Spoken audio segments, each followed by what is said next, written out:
Hey traders, checking in on the stock market today. Fear out there in the broader market for the first time really in the last couple of months. Gap downs for buying. I'll do some trade review at the end of the video on NVDA, NIO, AMC, TLRY. Those are my winners today. Other than that, is this the market top being set? Are we about to pull back in a bear market forever? We'll see. We have some key levels to be watching. There's charts that have absolutely no red flags on them from the weekly perspective. We'll look at what those are. Bears have proving to do in the long term. Bulls have proving to do in the short term.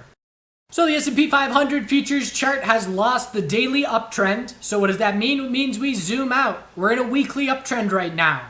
As long as the weekly uptrend remains intact, the bulls are just fine. So again, that's the main thing that I'm watching at this point. The first main thing I'm watching, daily uptrend. Now that it's lost, we zoom out. Look at the SPY weekly EMA 12.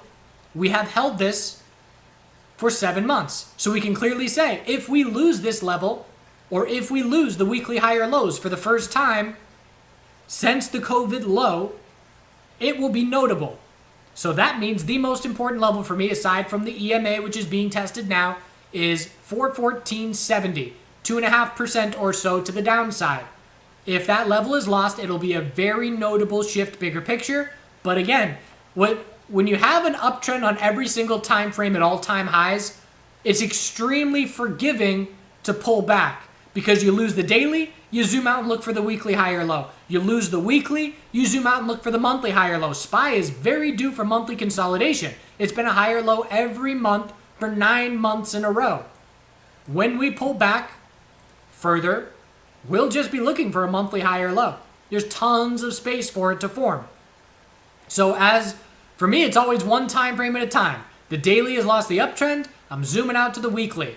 And the way that I personally am playing this is by holding my bearish hedge positions. And on days like today, I play the bounces and I don't touch my bearish hedge positions. And they're going to lose value on any bounce that gets followed through, but my account will go up because the gains that I make on the bounce plays, which are my edge as a trader, will offset that. And on the overnight drops like this morning, I wake up and my account's not down much at all because of the hedges. So that is my style of trading because I love bounces.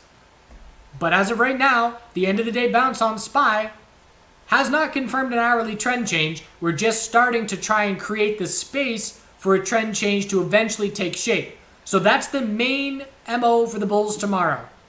Prove hourly trend changes. And then, one time frame at a time, if we prove an hourly trend change with a higher low and higher high, we zoom out and we scout a daily lower high. There's a lot of space for that daily lower high to form. And that couldn't have been our high of the day on SPY. High of the day, 426.71. So that's a bit of a fluke on the daily chart. High of the day was more like right around here. There's a gap above us is the bottom line. So we'll be watching for a gap fill. If the bulls confirm an hourly trend change, the gap fill up to 430.92 will be a short-term target. And again, if we're going to see sustained bear follow-through, falling off a cliff up at the highs is a start. But if you want follow-through, look at this cliff. What did we not see? A lower high and lower low. So now that we have extreme RSI levels, the S&P 500 futures chart just had a 4-hour RSI that was in the teens. And that has now cooled off significantly, but it was crushed. So we free fall into extreme 4-hour oversold conditions. And now on the bounce, if we follow through with a lower high and lower low, it'll be very meaningful to me as far as, okay, bears are proving it. Because there's just been way too many instances where we drop hard and fast, but we never confirm. I mean, this is the best example. We don't confirm the daily downtrend. And this was a drop back then. Again, out of nowhere from that high, just a 3-day waterfall drop. And that drop was 4+%. And here we are dropping less than that at this point.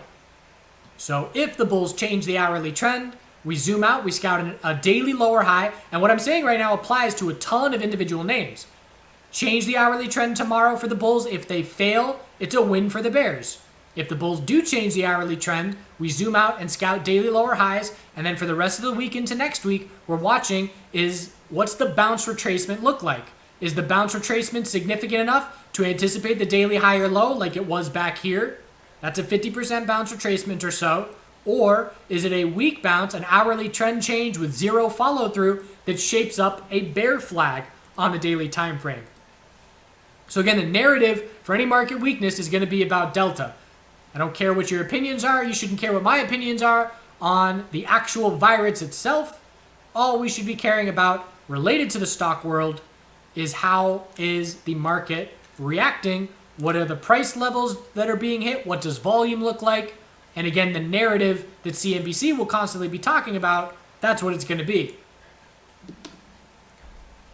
Nasdaq futures. Daily higher lows lost. It was not as beat up as the S&P 500 today, and that's because the financial sector was crushed, down 3% at one point today, and QQQ was only down, 1.5%. So we lost the daily uptrend. We lost the EMA 12 support. Look at this weekly chart. Let's go to QQQ. What is the most likely scenario on this weekly chart? A higher low. Look at how much space we have to work with. We can drop 10% from here and still be looking for a weekly higher low. So the size of this weekly retracement is going to be very telling. And I'm just going to use the EMA 12. If the weekly EMA 12 support holds, which we are currently 2% above, if it holds, it's a potential weekly bull flag. If it is lost, it's then a big enough pullback to be scouting a weekly lower high to be the most likely scenario on the next bounce. But these are times when bulls are looking to establish longer term positions as long as we're still in longer term time frame uptrends. You don't want to be establishing long term positions at all time highs when we haven't consolidated in 2 months. You want the fear to be entering swing trades. So on the daily time frame, if the bulls can confirm an hourly trend change, they're doing so after hours. I need to see it during regular trading hours. I need the bulls to break 355.18 tomorrow. If they do it, the daily bounce is underway, and we scout a daily lower high, anything under 365.49. And if the bears are going to prove anything, they have to confirm a daily downtrend. Today it was growth had a stronger bounce than big tech. And the end of the day move's going to throw that off a little bit. But if we just look at our growth names, ARC is right now above the high of the day. NIO up at the highs. Tesla up at the highs. PLTR up at the highs. And again, they're just much stronger charts than Apple, Amazon. Amazon got better in the last half hour of trading, but for the majority of the day, it was big tech weaker, growth stronger. And again, just looking at QQQ does not tell you that because growth was showing us a bullish correlation with QQQ after the initial 30 minutes of trading this morning. IWM, hourly trend change needed for the bulls tomorrow. We got the low of the day, the high of the day, the hourly high or low, and we must see a break of 214.45 for the bulls to confirm the hourly trend change. Then we zoom out, we scout the daily lower high. I personally am considering anything under 226.89 as a daily lower high, so there's tons of space for it to form. Size of the bounce retracement will tell us, is it a bear flag or is it a big enough move to anticipate a higher low? XLF, weekly downtrend confirmed. This is big. So everything I just talked about on SPY and QQQ, which the bears have to prove it, confirming the trend on the daily, XLF bears did it. So this is very notable to me. And again, it's been the reopening names leading the way to the downside, absolutely crushed. The airliners, the cruises, the energy sector is now selling off a good bit. And we're going to watch, does this mean tech and growth gets the spotlight again from bulls? Or is this an indication that the broader market is in a bit more trouble? If it's going to be the rotation game like we've been seeing for the last year, the weakness in the everything I just said, what was the original laggard bouncers from the COVID lows, will be offset by tech and growth bulls. So that remains to be seen, but it's something we're watching for. So weekly lower high and lower low, bear break of 35.18, hourly Bulls need a trend change tomorrow to prove anything in terms of a short-term bounce. If we get it, we zoom out. Anything under 37.14 will just be a daily lower high. And we have monthly consolidation following through after a higher low every month for 8 months. XLV, big long lower wick, hourly trend change needed for the bulls. Really, the end of the day is all the bulls had today, but it was a big end of the day. If the bulls confirm an hourly trend change tomorrow, we zoom out, we scout a daily lower high, anything under 129.09. This is one of the stronger weekly charts, along with QQQ. XLV and QQQ weekly charts are just fine. XLF weekly chart is not just fine. XLE energy chart is not just fine on the weekly. I haven't looked at it today, so might as well. Yeah, it's a different picture. A lot of follow through from that daily rising wedge. So the bottom line is, if the market bulls are going to remain just fine, QQQ, XLV need to keep the weekly uptrends. Growth names need to set their weekly higher lows and try and shape up weekly trend changes. NIO, weekly, low, high of the move, all in one straight shot. Need a weekly higher low and a higher high to confirm a weekly trend change. So I'm watching closely for all these things. But all I know is that I look at the weekly chart for QQQ and XLV, and there are no red flags whatsoever. And until I start seeing red flags on those weekly charts, I'm looking for bulls to buy the dip. Biotech sector. Held the low of last week. That was notable. Pretty much a double bottom and a double top. High of Friday, we broke it by 12 cents. That's a double top. And we held the low of last week by 30 cents or so. But like everybody else, it needs the hourly trend change. So low of the day, high of the day, higher low. Bulls must hold the low of today and break the high of today tomorrow to confirm the hourly trend change. And then we zoom out and we look at the next resistance of 134.64, keeping in mind that, like all our growth names, we are scouting a weekly higher low, anything above 118.23. SMH, gap down for buying, closed up at the high of the day. Hourly trend change didn't confirm during regular trading hours, and I want it to confirm during regular trading hours if I'm going to be a believer. So have to break that level tomorrow during regular trading hours, but then we zoom out and scout the daily lower high compared to 263.86. You can see how everything's looking to do the same thing to a certain degree, just different variations. What does the SMH weekly chart look like? A little bit more toppy. We have these resistance levels. Let's check out the monthly. Clear long lower wicks of monthly higher lows. Semiconductor sector is not that important to the S&P 500 as a whole, as far as its weighting in the sector, or I should say in the ETF. But bulls obviously want semiconductors to remain strong. So size of the bounce is going to be very telling. Can the bulls confirm a daily trend change? Is it a weak bounce that drops to a lower low? Tomorrow's a pretty important day. How much follow-through can the bulls put together if they confirm hourly trend changes? Solar, gap down for buying. Hourly trend change has to happen tomorrow. If we get it, we zoom out. Anything under 90.77 will just be a daily lower high. But we know we're looking for a weekly higher low in this growth sector. MSOS, you know the routine. Hourly trend change needed tomorrow. Then we zoom out, scout the daily lower high. At this point, if I'm bearish, I'm scouting daily lower highs or top fishing names tomorrow if we open lower. But plenty of space for the daily lower high. Size of the bounce will help us gauge, can the bulls try a daily trend change, or is it a weak enough bounce that we drop to a lower low on a bear flag? The VIX, bull break of the falling wedge that we've been watching.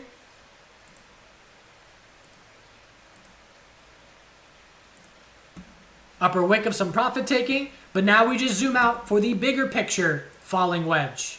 So we broke the short-term falling wedge, And the bigger picture one that I am watching is, forget where I had it. Probably going to take me a little while to play around with it. Maybe the weekly lower highs will be a bit more clear. Let's go with the weekly lower highs.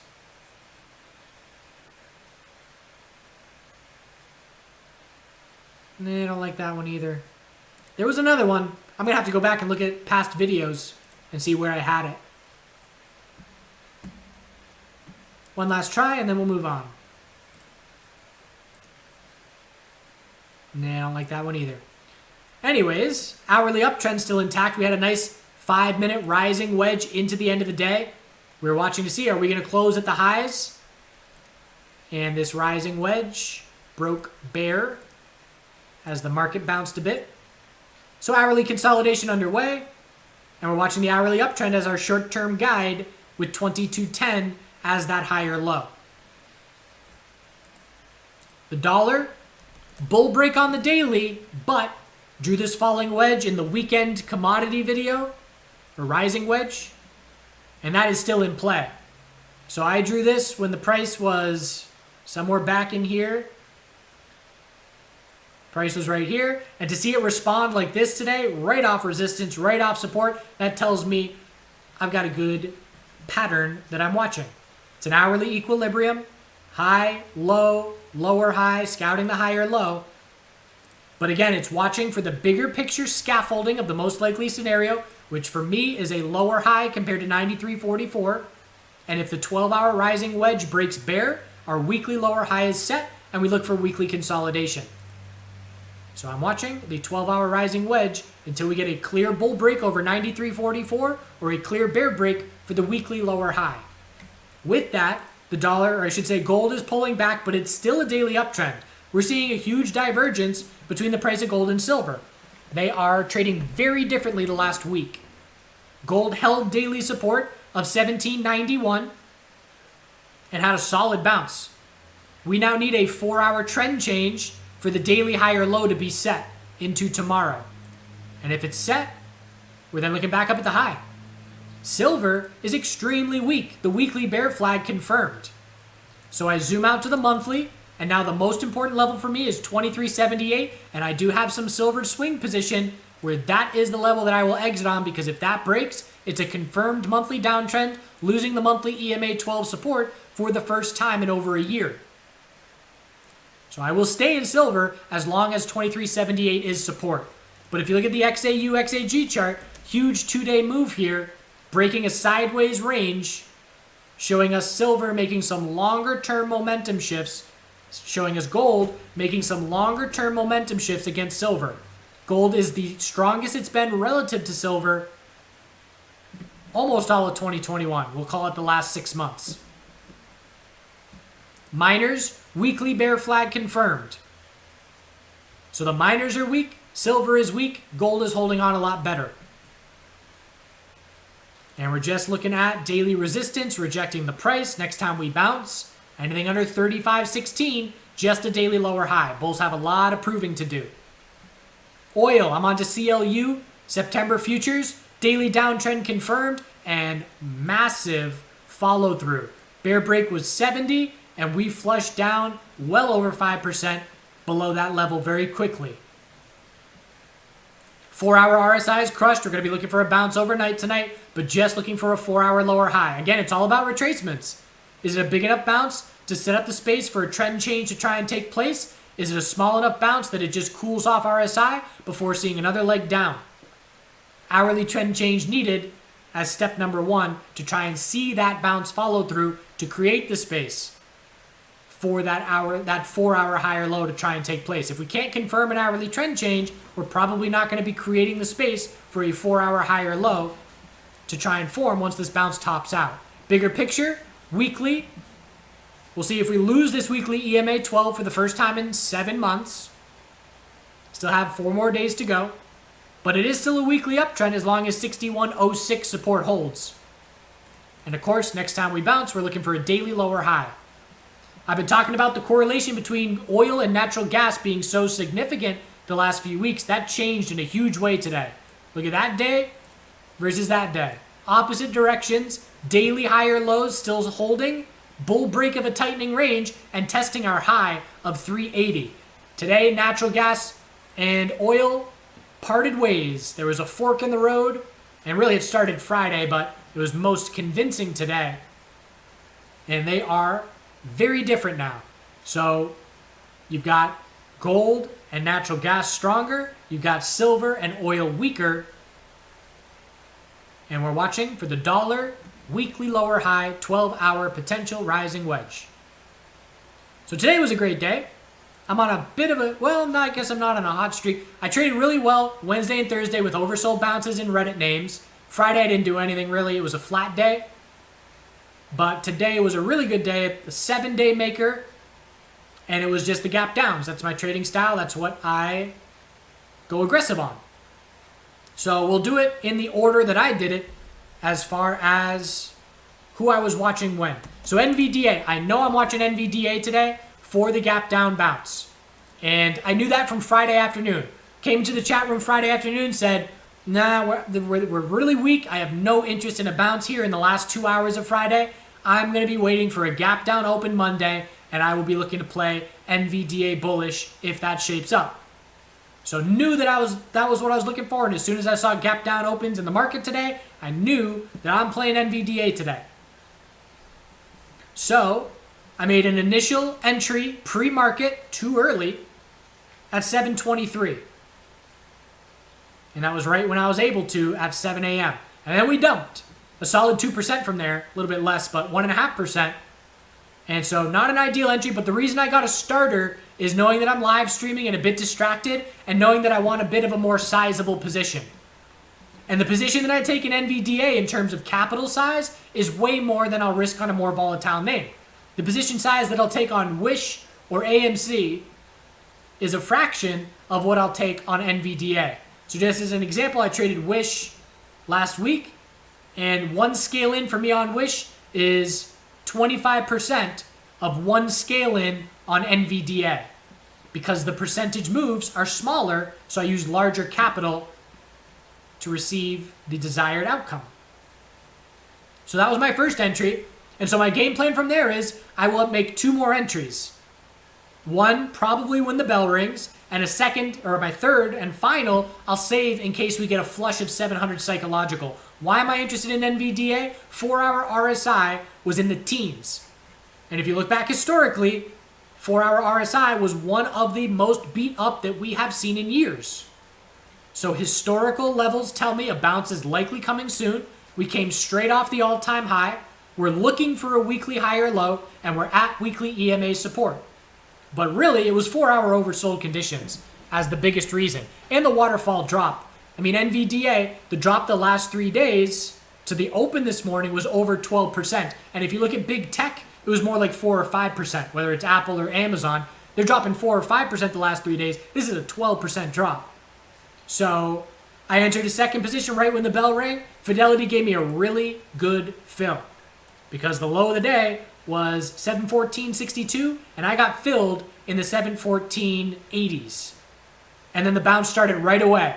So I then became very comfortable, but because I have 2 out of my 3 positions, and at that point, the position size that I had was very sizable comparative to my account, I exited half of that position. So my break even at that point, 723. Actually, I did flip it pre-market as well.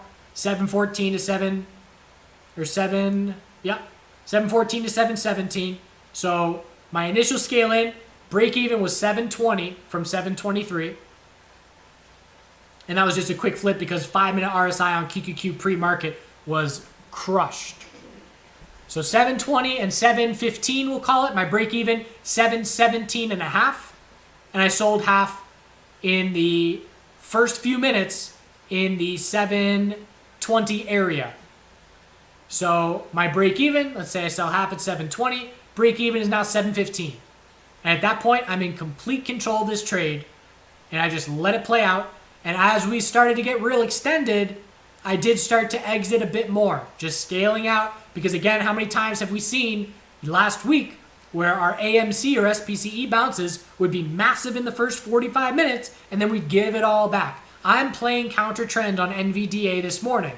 I know that an hourly lower high is the most likely scenario. So if you give me a bounce of whatever percent that it was, 5% plus, in the first hour of trading, I scale out and I don't care about leaving anything on the table. I did keep a small position. I kept 1/6 of what my 2 positions were. And I'm still swinging it right now. And NVDA very quickly showed us it was a lead bull and had a bullish correlation to QQQ and everything else in the market. It showed us that in the first 5 minutes of trading when it was hitting a new high of the day, when QQQ gave us a 1 minute equilibrium to start the day. And that was where everything became a lot more clear as far as who is bullishly correlated to QQQ. Because to start the morning, high of the day, low of the day, lower high, higher low. And while this is happening, some growth names were hitting new highs. SPCE hit new highs. NVDA hit new highs. Netflix was holding up real well comparative to peers. It has earnings tomorrow. But it was almost just sideways QQQ. And individual bulls showed us, hey, new high of the day. I'm stronger than QQQ. Pay attention to me. Okay. So NVDA still have a small swing position. Looking for the bulls to confirm an hourly trend change tomorrow. And there are a number of ways that I can play this. Short-term trades can set up long-term trades. So what does that mean? Right now on this trade, my break-even being in only 1/6 of a position, my break-even on this trade is probably something like 650 or even lower. So what I could do is, if I want a long-term NVDA swing position, I'm not buying all-time highs when we haven't consolidated in 2 months. I'm buying fear. And I don't want to buy too early during fear and buy and then it drops another 10%. So what do? I utilize short-term time frames.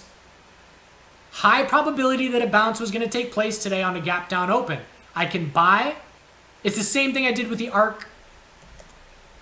I know for members I'm repeating myself a bit, but just want everybody to have this concept down because it's very key. I was trading ARC and looking for a monthly high or low. I bought a gap down open on May 11th. I sold partial position into a bounce, so my break even was 95. I stuck my stop at 95 and I let the bounce play out for the monthly high or low. And yes, I did sell a bit too early, but I was in a risk-free position that allowed me my biggest swing trade win of the year.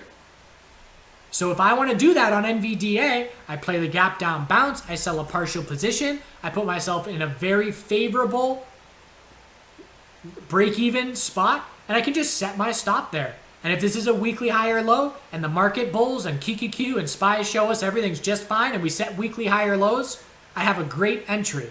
And if not, and fear continues, and this is the top for 47 years, I lose $0. So that is how, in my opinion, again, you have to be comfortable with shorter term time frames, but that is how you position for weekly or monthly swing positions. I don't have a plan to do that on NVDA. I'll sell a daily lower high and lock in those gains. Forward split tomorrow, we'll have to see how that has an impact as well. But look at after hours here. We're up almost at the high of the day. A little bit of after hours strength in the market right now. So that was one. Next trade I took, trying to remember the order. NIO. So why NIO? I'm looking for a weekly high or low in growth names. The hourly RSI is in the low 20s. More importantly, the S&P 500 4-hour RSI is crushed. The S&P 500 futures. And QQQ's hourly RSI is crushed. So I see a clear setup. A 5-minute equilibrium. High of the day, low of the day, lower high, and we start pulling back. I entered at about 40.82 maybe, so a little bit early because we did pull all the way back towards the low of the day. They gave a real nice bottom fish, but my entry at 40.80 and the stop under the low of the day with a little bit of wiggle room was perfectly fine risk for me to take on because NVDA was already a guaranteed winner at that point. So I got a little bit more aggressive. I was only planning on trading NVDA this morning while live streaming because it's a little bit harder and I don't have my full attention. But as soon as I had the green light, complete safety and NVDA can't lose, I then started to get more aggressive, and that's how I ended up in 4 different positions, which is very rare for me. So I entered, put my stop under the low, and there she goes. Scaled out a little bit into the strength. I'm swinging some NIO. Again, a very small amount. I think I got 25% of the NIO that I had when I bought here. But I'm giving the bulls a chance to confirm an hourly trend change tomorrow. And tons of space for an hourly higher low to form next time we consolidate. If I wanted to try for a weekly higher low on NIO, I could just set my stop under $40 and have zero risk. I would give back profit, but zero risk to try and get that weekly higher low. Again, don't think I'll do that. I like the short-term day trading mindset.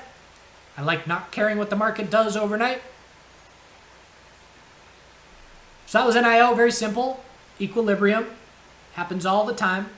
Next was AMC. So AMC, why am I watching AMC? Down double-digit percentages, and I know that we've been dropping real hard over the last couple of weeks. And I know a weekly higher low and equilibrium is the most likely scenario, just like GME did, and just like massive runners and big-time pullbacks very often do. So I zoom in and I look for a setup to tell me that an hourly bounce is taking place. And I see one of my favorite bounce patterns, our good old friend, the falling wedge. Why did I look for a falling wedge? Because I was keeping an eye on the quote. I'm only watching the quote, the bid and the ask, the top bid, top ask, and the quote on my Fidelity screen. Trying to pull over my Fidelity screen. This is all I was watching on AMC here. But what did I see? I saw the price stagnate. We've been dropping all morning, and it just starts to level out a little bit. And that shows me bears are getting a bit exhausted. If we're talking supply and demand scales, supply is outweighing demand all morning. And when we just start trading sideways, the scales are slowly doing this. And I'm looking for them to do this to start the bounce. So, falling wedge, bull break. I entered mid 31s. Great entry. Stop goes under 31 psychological. And I just let it play out. I did take half. I took half around 32. Risk-free trade. Stop under 31. And I'm still swinging that half. For the same reasons that I'm swinging all the other ones. Looking for some bounce follow through. If I wanted to try for a weekly higher low, I could. Maybe the bulls will convince me tomorrow that I should. We'll see. Not making any commitments. But I'm looking for a weekly higher low on AMC and a bounce of at least 20%. And again, because I'm swinging 4 positions right now that I established today, they are very small comparative to what they were when I made the initial entries. I always go smaller on AMC because it moves double-digit percentages very easily. And so now that I'm down to a half of an AMC position, it is small, relatively speaking.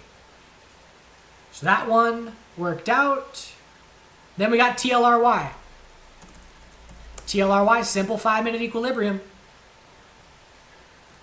So laggard, not bouncing, while other names were bouncing. Daily RSI oversold, hourly RSI oversold, and we had a 5-minute equilibrium. So I was viewing this low of the day, high of the day had a double top. We set support at 1327. We set a lower high at 1357. And the first time I looked at TLRY's chart this morning was right here. I said, okay, well, I'm just going to enter. And I was actually going to I used the low of the day as my stop. I wasn't using 1327. They were close enough to each other that I just would default to the lower level. But again, it's just, I know the bigger picture setup. I know it's oversold on the daily. And if you give me a clear, low risk setup of a pattern, you know, I've traded 84,000 equilibriums in my day.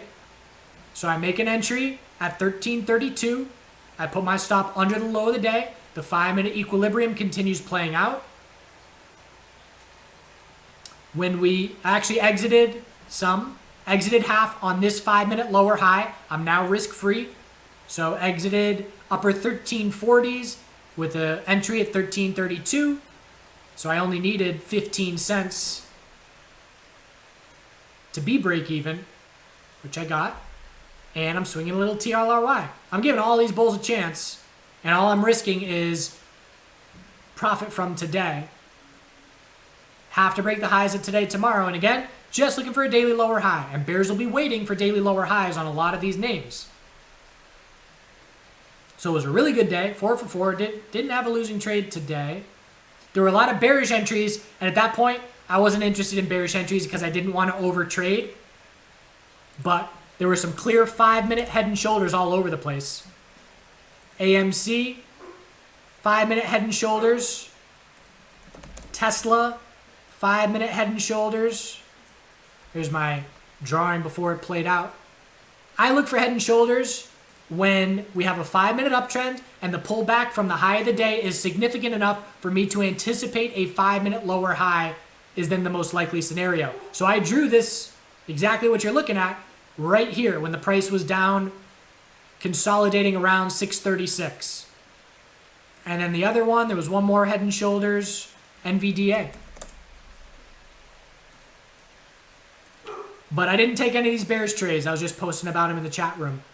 And at that point, I was just sticking to one directional mindset. Got a lot of open positions. I don't want to get overwhelmed here.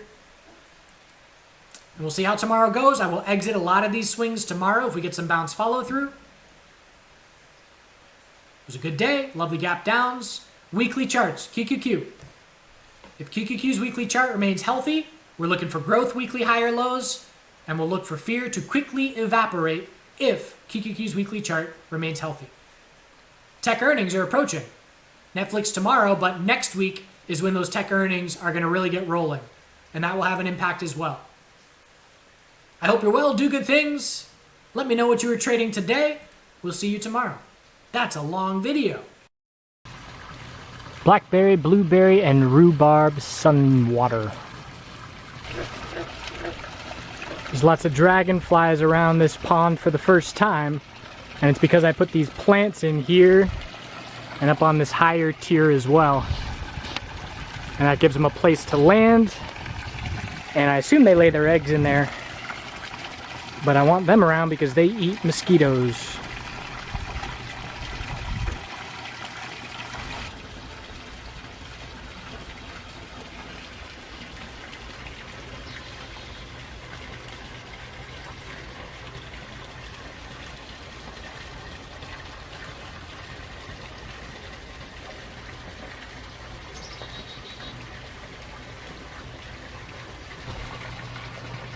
Got a headless sunflower as the squirrels planted their sunflower seeds and are now eating them. Got some corn too.